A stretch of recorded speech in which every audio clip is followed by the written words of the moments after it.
Que tipo de líderes, Kawaguchi, faltaram neste momento no mundo? Se a gente pensar nos Estados Unidos, Donald Trump possivelmente teria uma visão mais interna, mais olhada para dentro dos Estados Unidos. A gente sabe que ele retirou os Estados Unidos de diversos órgãos multilaterais, isso diminuiu a influência dos Estados Unidos em várias partes do mundo. Concordo com o professor que talvez não houvesse a invasão nesse sentido, Putin talvez utilizasse mas não significa que ele não tentaria subjugar a Ucrânia. Eu acho que talvez ele usasse uma via não militar e o Trump fizesse vistas grossas para isso.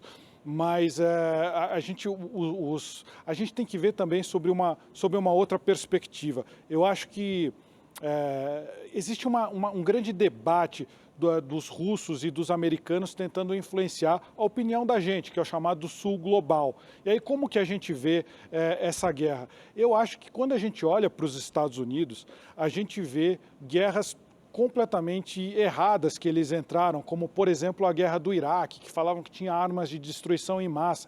Então, os Estados Unidos ficou com uma péssima fama, porque ele tentou lutar no Iraque para, entre aspas, restabelecer a democracia. Para um país que tinha lá a sua história, que talvez tivesse sido melhor não mexer neles do jeito que eles estavam, ou fazer de uma forma diferente, ou seja, um intervencionismo americano. São guerras que não se justificam, como essa a Segunda Guerra do Iraque.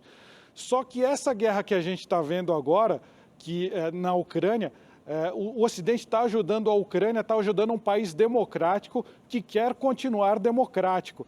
Então, se a gente for parar para pensar nas lentes que os Estados Unidos usam, essa é uma guerra muito mais justa do que era uma guerra do Iraque. Só que todo mundo vê aquela imagem dos Estados Unidos como o país que invadiu o Iraque sem ter razão, ou que invadiu o Vietnã e sem ter razão.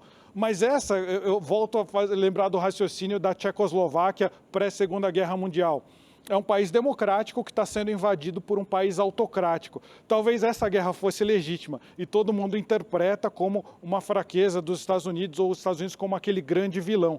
Mas essa guerra é completamente diferente e eu acho que isso que nós aqui no Sul Global é que precisamos entender. Bom, falar em global, vamos pensar na guerra global, a gente tem a Rússia se aproximando da China, nós temos ali os países islâmicos e nós temos o Ocidente, né? Basicamente, tem gente que diz que não são três, que são dois grupos. O Dugin, por exemplo, que é o grande mentor do Putin, diz que são dois. Que tipo de ameaças, professor, para a gente encerrar, nós temos estabelecidas hoje no mundo na disputa pelo poder global?